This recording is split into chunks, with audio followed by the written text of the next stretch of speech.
তো বন্ধুরা আজকে চলে আসলাম নতুন আরেকটি পর্ব নিয়ে। আজ দারুণ একটা রেসিপি শেয়ার করবো। যারা বেগুন পছন্দ করেন না বা বেগুন যাদের একদমই প্রিয় নয় তাদের জন্য রেসিপিটা, না শুধু তাদের জন্য বলাটা ভুল, প্রত্যেকের জন্য। কিন্তু যারা পছন্দ করেন না তারাও এইভাবে রান্না করে খেলে অবশ্যই বেগুনটা পছন্দ করবেন এবং সুনাম করবে আপনার।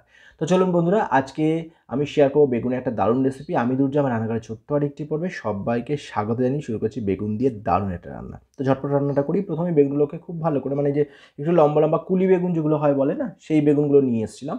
ওগুলো কেটে মানে আগে ভালো করে ধুয়ে নিয়েছি, গোটা গোটাই রান্নাটা হবে। মাঝখান থেকে না দু টুকরো করে নেবো আর কি।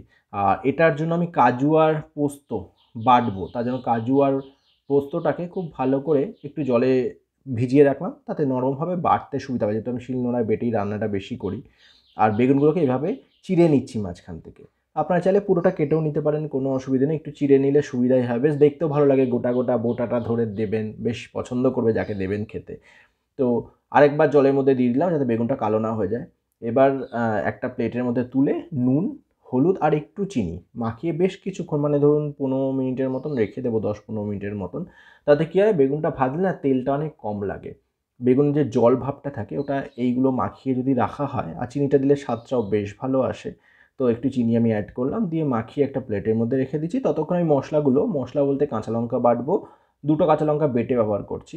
সাথে আমি দেবো হচ্ছে পোস্ত আর কাজু বাটা, ওটা রেডি করে নিলাম। এবার আমি একটা কড়াই বসিয়ে কড়াইটা বেশ ভালো করে গরম করে সর্ষের তেলে রান্নাটা হবে, স্বাদ ভীষণ ভালো হবে। তো আমি সর্ষের তেলের মধ্যে ভাজা বসিয়ে দিচ্ছি বেগুনটা, ফ্লেমটা একটু কমিয়ে দিলাম। এবার একটু ঢাকনা চাপা দিলে কী হবে, একটু তাড়াতাড়ি হবে। একটু লাল লাল করে বেগুনগুলোকে খুব ভালো করে ভাজবো। বন্ধুরা, বেগুন তো আমরা অনেকেই খাই, বিভিন্নভাবে রান্না করে খাই। আজকের যে রেসিপিটা শেয়ার করছি এটা একটু আপনারা বানিয়ে খেয়ে দেখবেন, ভীষণ ভালো লাগে। এবার ঝাল মিষ্টি এটা তো যার যার নিজের বিষয়, কারণ অনেকেই ঝাল মিষ্টিটা কম খায়, যেমন আমি ঝাল মিষ্টি নুন তেল সব কিছুতে একটু কম কম ইউজ করি। হ্যাঁ, এখানে পোস্ত বাটা আর কাজু বাটাটা একটু পরিমাণে বেশি দিলাম। সর্ষে দিয়ে করলে ভালো হতো, সর্ষেটা আমি যতটা পারি যেহেতু রান্নায় খুব একটা ব্যবহার করি না, খুব প্রয়োজন না হলে। তো পোস্ত বাটা আর কাজু বাটা দিলাম। এবার প্রথমেই বেগুনগুলো খুব ভালো করে ভেজে ওই তেলের মধ্যে, মানে তেল একটু দিলাম আর কি, দিয়ে ওর মধ্যে কালো জিরে আর শুকনো লঙ্কা একটু ভেজে নিয়ে, আর সাথে একটু জল দিলাম যাতে পোস্ত আর কাজুটা দিলে লেগে যাবে কড়াইতে, সেটাতে না লাগে। আর একটু যেহেতু মাখা মাখা হবে, একটু জল অ্যাড করতেই হবে। সেটা দিয়ে পোস্ত কাজু বাটাটা দিয়ে মানে ঝালের জন্য কাঁচা লঙ্কা, এখানে কাঁচা লঙ্কাটা না রাখার জন্য লাল হয়ে গেছিলো, সেই লাল কাঁচা লঙ্কা দুটো বেটে দিয়ে দিয়েছি। এবার এর মধ্যে যখন ফুটে উঠেছে, স্বাদ অনুযায়ী নুন আর হলুদ তো দিয়েই ছিলাম, সাথে একটু চিনি অ্যাড করেছি। তারপর বেগুনগুলোকে দিয়ে খুব ভালো করে একটু ফুটিয়ে নিলাম, 1 মিনিটের মতন লো ফ্লেমে। একটু কাঁচা তেল ওপর থেকে ছড়িয়ে দিচ্ছি, ব্যাস রান্না কমপ্লিট। তো বেগুনের রেসিপি আজকে আমি গরম ভাতের সাথে শেয়ার করব আপনাদের সাথে ভিডিওর মাধ্যমে। তো কেমন লাগলো জানাবেন। সবাই ভালো থাকবেন, সুস্থ থাকবেন, সাবধানে থাকবেন। আর ঝটপট এই রান্নাটা করে আপনারাও খেয়ে জানাবেন আপনাদের কেমন লাগলো।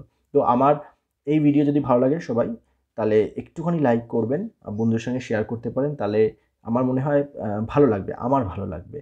আর রান্নাটা অনেকেই জানতে পারবে। অনেকেই জানেন এই রান্না, তবে আমি আমার মতন করে শেয়ার করলাম। গরম ভাতের সাথে দুপুরে থালায় সাজিয়ে নিচ্ছি।